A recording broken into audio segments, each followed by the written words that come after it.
आज का ज्ञान एक इलस्ट्रेशन पे बेस्ड है। उसमें क्रिमिनल और सिविल केसेस में थोड़ा सा माइन्यूट सा डिफरेंस बताया जाएगा। जैसे फॉर एग्जांपल, ए ने बी के अगेंस्ट एक क्रिमिनल केस फाइल किया जिसमें बी ने ए की काऊ को चोरी किया था। ठीक है, तो इसमें जजमेंट ये आता है कि बी को फाउंड किया जाता है आपका गिल्टी कि इसने आपका चोरी किया है। कन्विक्शन हो गया बी का। देयर आफ्टर ये होता है कि बी ने किसी व्यक्ति सी को वही सेम काऊ को बेच दिया था।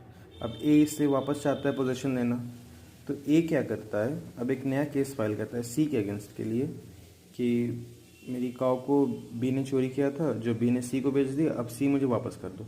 और इस केस में वो आपका जो प्रीवियस जो कन्विक्शन था ए और बी के अगेंस्ट जो केसेस चल रहा था जिसमें बी को कन्विक्ट पाया गया था, उसको यहाँ रिलेवेंट शो करना चाह रहा है। इसलिए जैसे ये पता चले कि बी ने चोरी किया था जिसका ओनर ए था, ये केसेस था।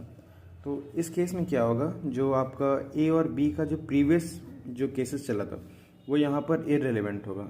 इररिलेवेंट ये होगा क्योंकि जो क्रिमिनल केसेस था ये आपका किसका था, क्रिमिनल केसेस का था। और यहाँ पर जो हो रहा है, जो ए सी के अगेंस्ट कर रहा है, ये आपका टाइटल के लिए कर रहा है, किसके पास गुड टाइटल होगा उस एनिमल का, काऊ का। तो यहाँ पर ये आपका सिविल केसेस हो गया। तो सिविल केसेस और क्रिमिनल केसेस दोनों एक साथ नहीं कर सकता है काम। क्रिमिनल केसेस का जजमेंट आपका ये सिविल में नहीं होगा, इसलिए इस इलस्ट्रेशन में ए और बी का जो हुआ था केस जिसमें कन्विक्शन हुआ था बी का, वो इररिलेवेंट है ए और सी वाले केस में।